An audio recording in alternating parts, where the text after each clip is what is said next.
So we need to talk about Wicked. If y'all have not seen Wicked, just go ahead and exit the video. I'm about to spoil everything. So, again, if you have not seen Wicked, exit the video. Go watch Wicked. I believe it's available to rent now on Amazon Prime. I don't know, some streaming service. Go look it up. Go watch it. Come back to this video. Okay? I have a lot to say about Wicked.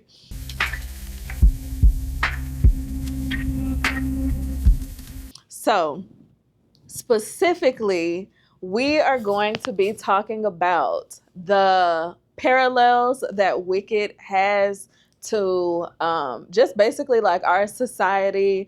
I guess maybe kind of a little bit of the way that we view things politically, but mainly just our social structures.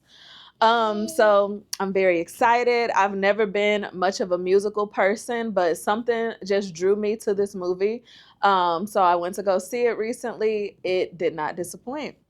So before we jump into Wicked, I just want to touch on musicals in general and how they have like a history of being used to kind of like demonstrate social, political issues and things like that.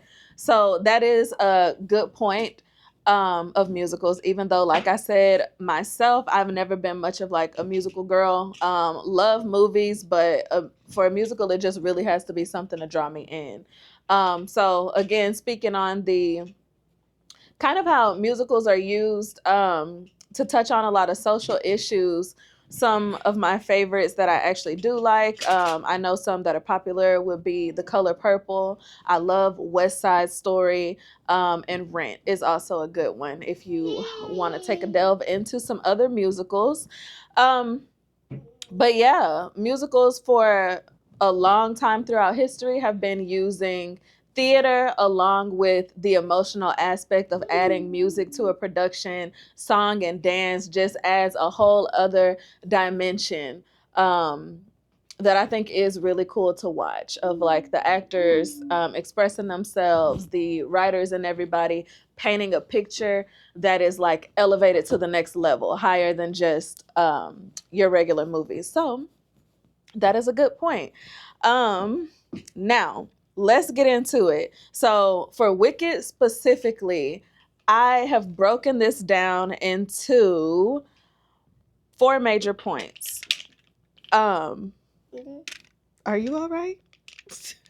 I've broken my analysis of Wicked down into 4 major points. Of course, like there are a ton of points that can be made of like social, political issues that are touched on in Wicked, but I'm gonna keep it to a few. So, number 1, and excuse me, this is a lot, so I'm reading my notes. Number 1 is going to be good versus evil. And this, I guess, kind of plays into point number 2 as well, which is perception versus reality, but I'll tie that all in for y'all in a couple of minutes. So, good versus evil. I really love how Wicked plays with this idea of good versus evil, and it really like shines a light on how in society what we view as good and evil can be altered so much by what we resonate with. And so to go into what I mean by that, okay, y'all see I'm wearing green today. I am team Elphaba. I am adamant that Elphaba was not wicked. Okay? So let's just talk about this whole picture that was painted for Elphaba throughout the movie. So, first of all, from the beginning, Elphaba was doomed. And this is one of the points that I'm making about things that we don't resonate with, or things that we frown upon, or, you know, just aren't appealing to us in whatever way. It's easier for us to see those things as wicked. So if you've seen the movie or the play, Elphaba was a result of her mama getting drunk and cheating on her daddy when he was out of town. Okay, her mama was doing some things. She was doing a lot. All right, and so Elphaba, not only is she the product of like an affair. It's unclear if Elphaba's dad actually knows that her mama stepped out or not. I'm not too sure on that. If anybody knows, drop it down in the comments and let me know, get a discussion started. But yeah, so off the bat, Elphaba is like painted in iniquity, you know, because of how she got here. Then she's born and she's green. Okay, she's not an animal. She is not one of the little like red-headed people that's running around on there, but she comes out green.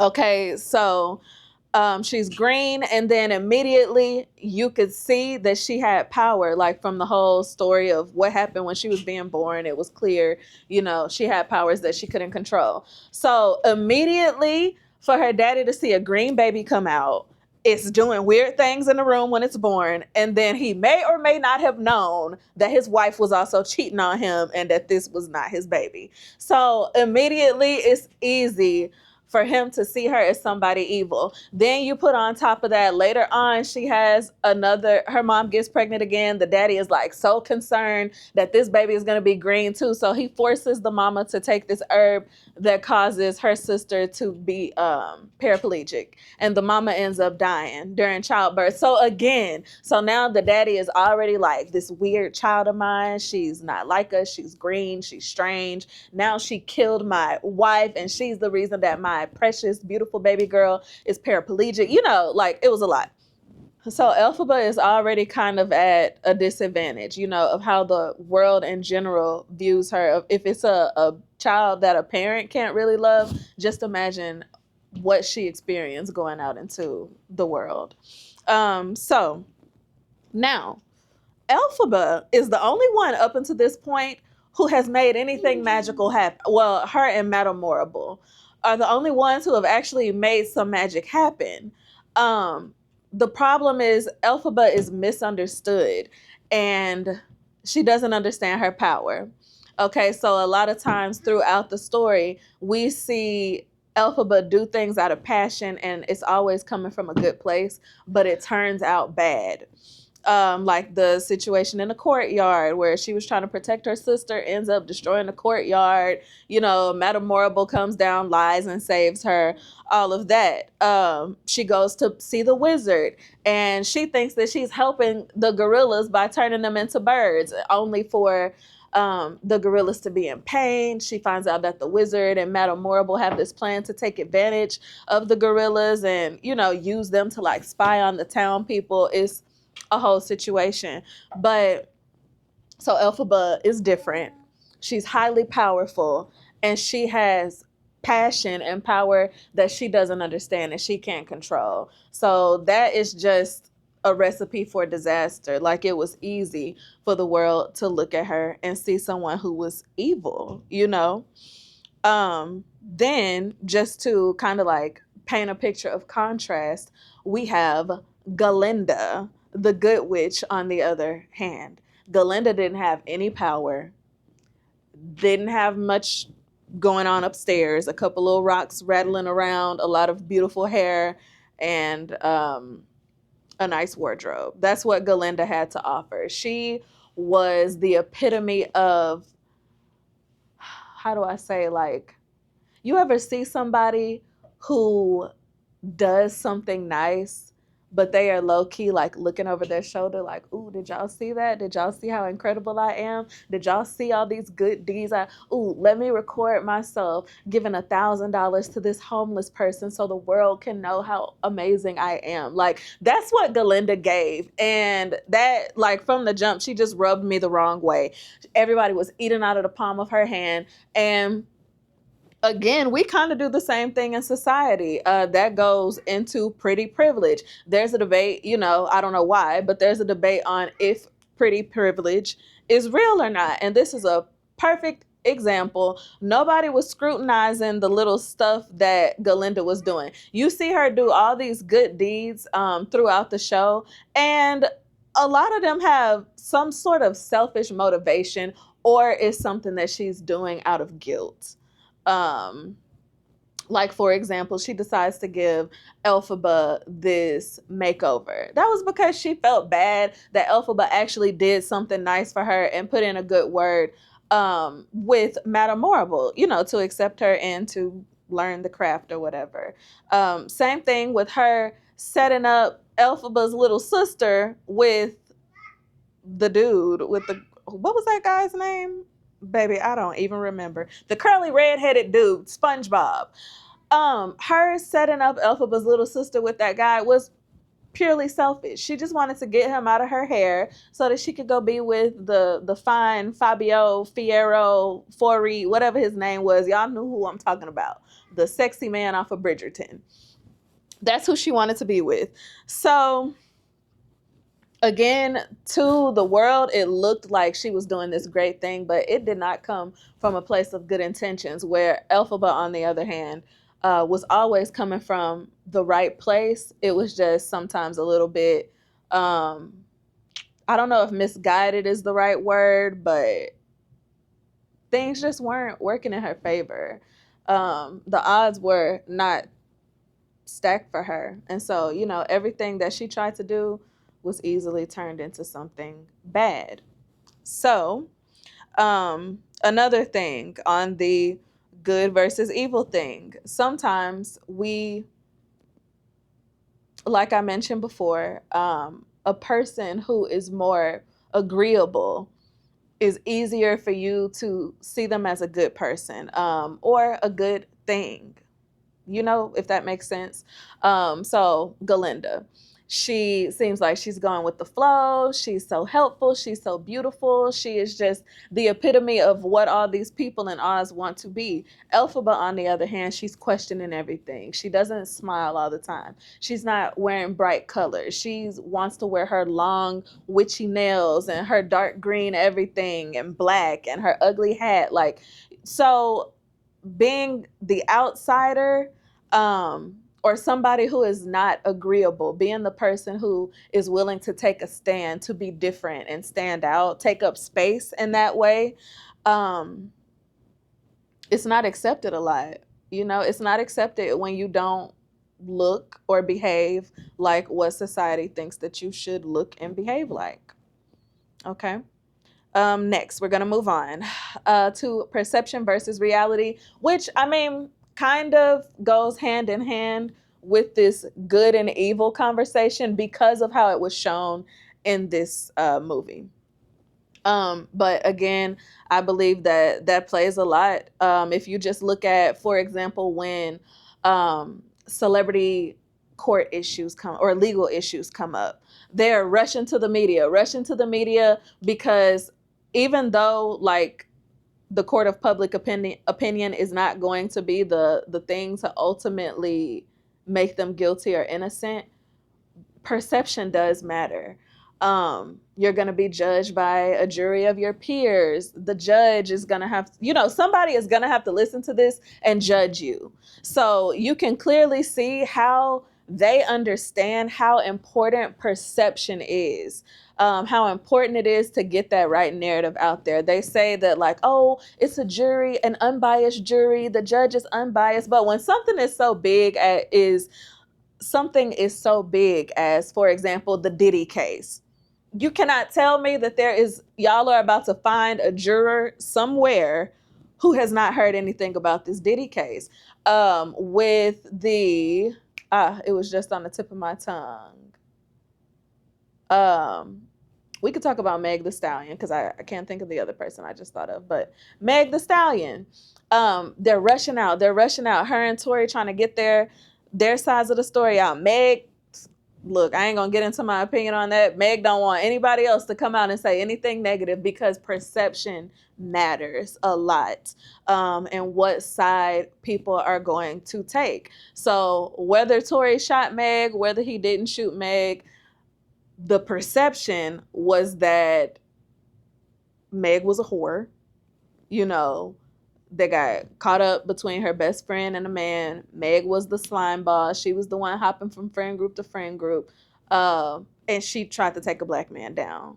The people, I will say, the people who resonate more with Tory, or maybe the people who don't like promiscuous women for whatever reason. That's probably what they're more going to resonate with, and that's what you see a lot in people, saying free Tory, Meg is a liar, Meg's this, Meg's that. Then on the other hand, you have the people who are like, that short leprechaun, I don't resonate with him, I don't rock with him, he knew that he was sleeping with two best friends, so it really just paints a picture of how you will view that person, or kind of what you will think about the situation, who's in the right, who's in the wrong, for the most part.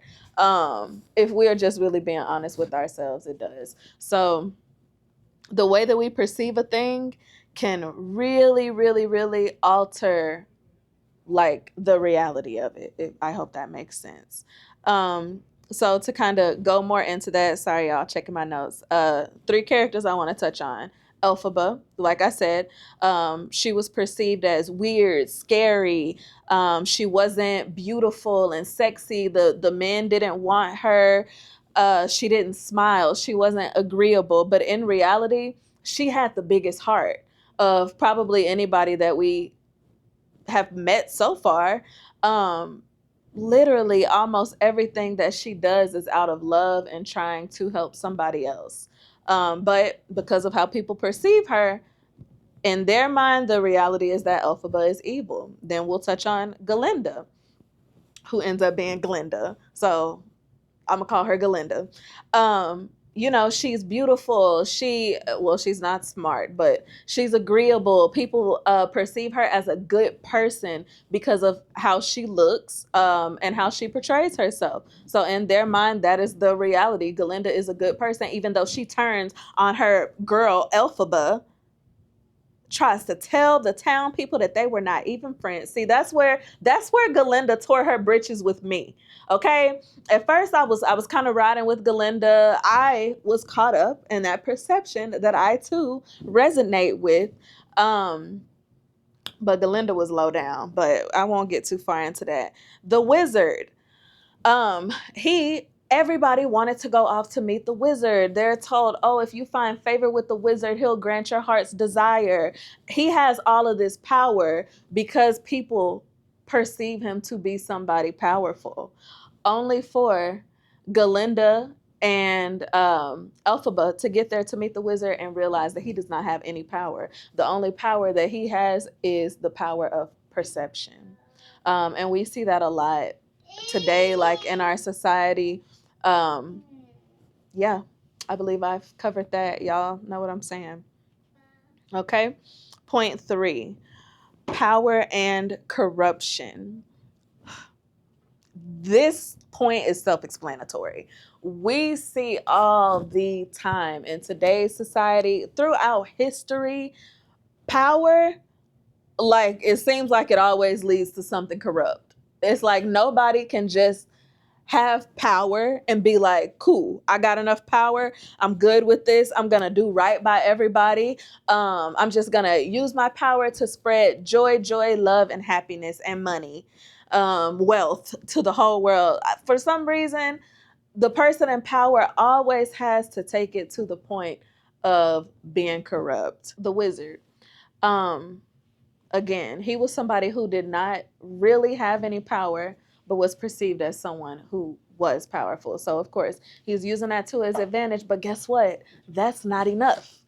It's not enough for him to have the power. Guess what? Now he needs to trick Elphaba into turning the gorillas into his little minion military. It's just not enough. He is secretly trying to take out the animals and using all this propaganda behind the scenes to turn the people against the animals, all for his own like selfish plot to get more powerful. Like really that's what it was. Turning Oz into his ultimate vision of what the town should be, that did not include the weirdos, the animals. The animals are not our equals. They just need to be little servants. And in our society, we could see the animals as anybody. It could be black people, it could be women, it could be black women, it could be gay people, sex workers, people who are overweight. The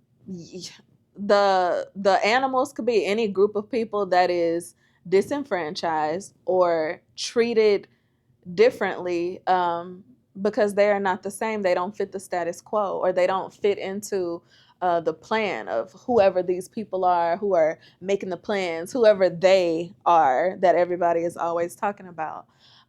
So anybody could be the animals. I felt like that was probably the most beautiful part of the movie for me personally, how they use the role of the animals and Elphaba, and I thought it was wonderful. I loved it.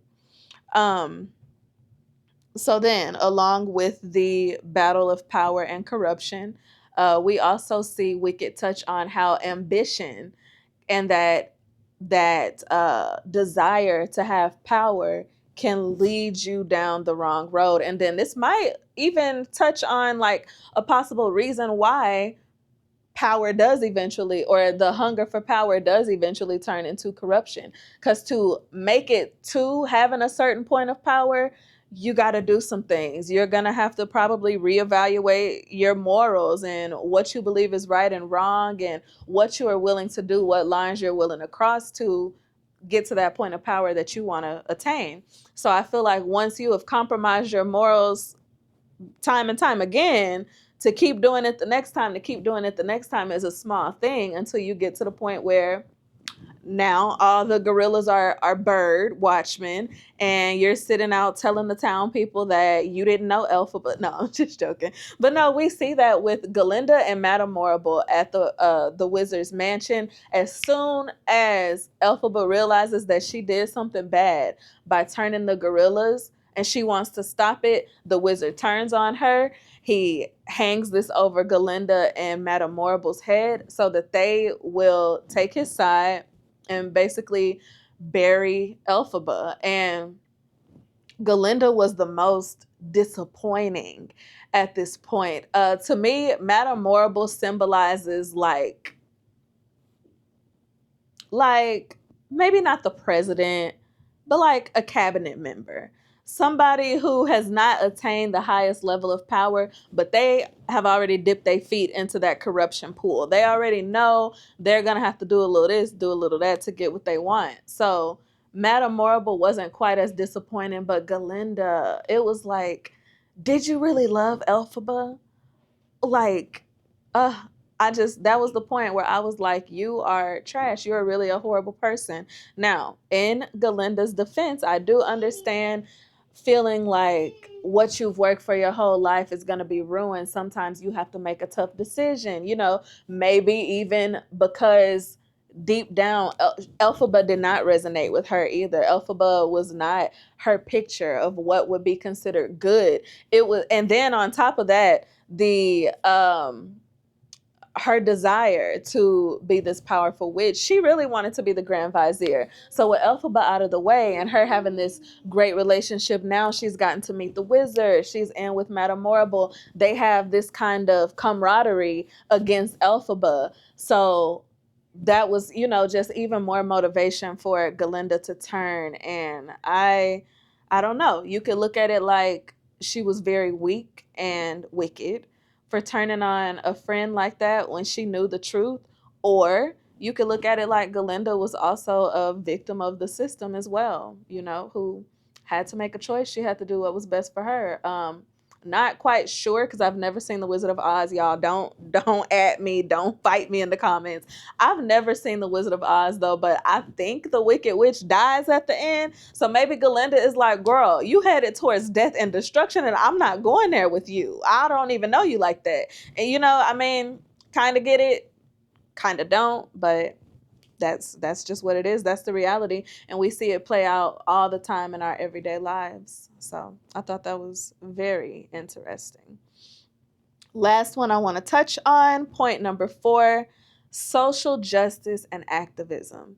So like I mentioned before, even before Elphaba realized that the wizard was behind this propaganda, and these uh the word is escaping my mind, but like these tricks to get rid of the animals, and to also stop the new animals from talking. So anyway, even before Elphaba knew that the wizard was behind this, she was already on it. She was already like trying to do whatever she could do to advocate for the animals. She truly, truly was passionate about social justice, and she was truly being an activist for the animals. So, a scene that I really liked from the movie was when they bring in like a baby cheetah or cougar or something like that. They bring them in, and this animal cannot talk.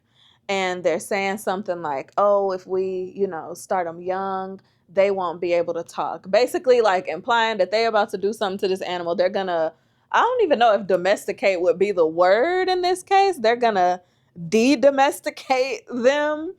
Um, so that they won't be able to talk, so that they won't be kind of viewed as equals anymore to the humans. So in this same scene, they take out the Billy Goat professor, who I loved, by the way, and Elphaba, clicked with him.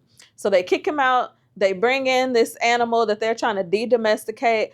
Elphaba gets so upset, again, passionate about the situation, that she floats up the poppies that she had brought in for the goat professor, and the seeds start swirling around, get the whole class high. Everybody pass out.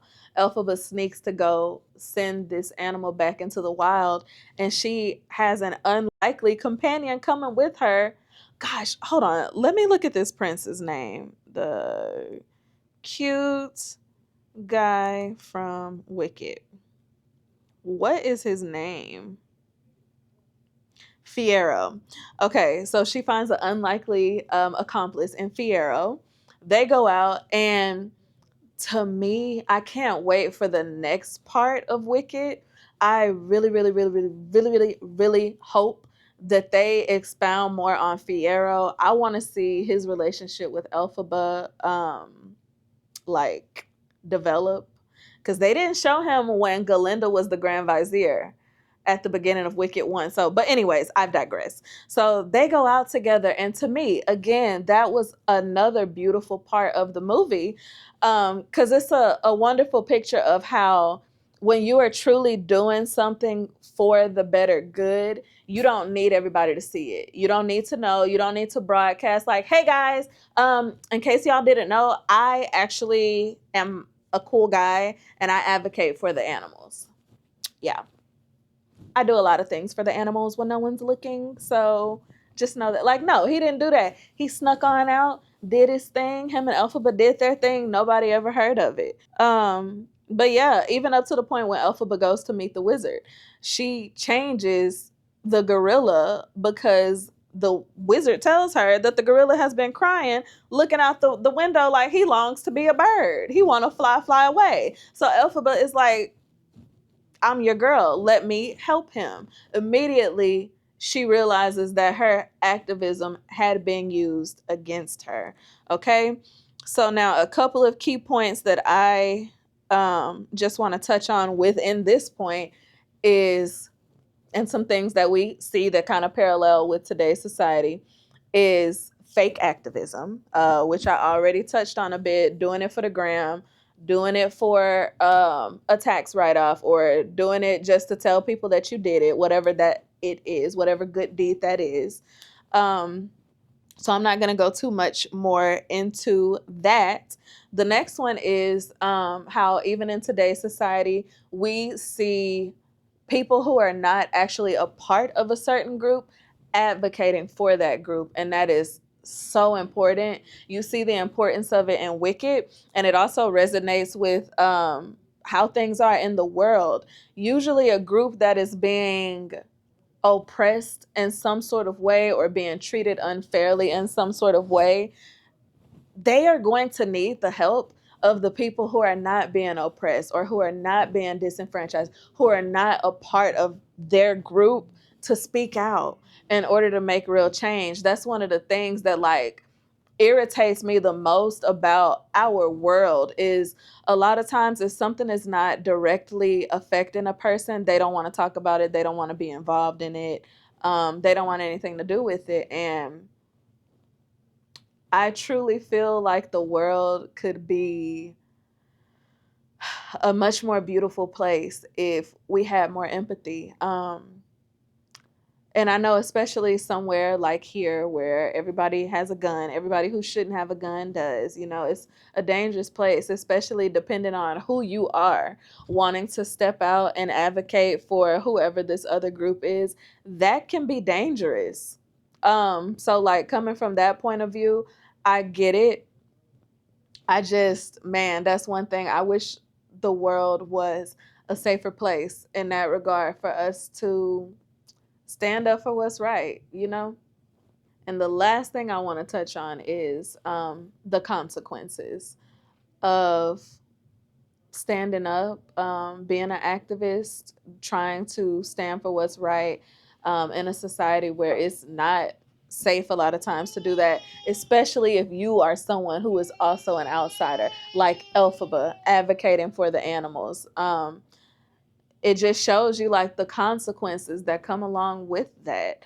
The being ostracized, also being shunned, being viewed as potentially evil or just as bad as that community. We see that one of the major ways that we saw that was with the civil rights movement.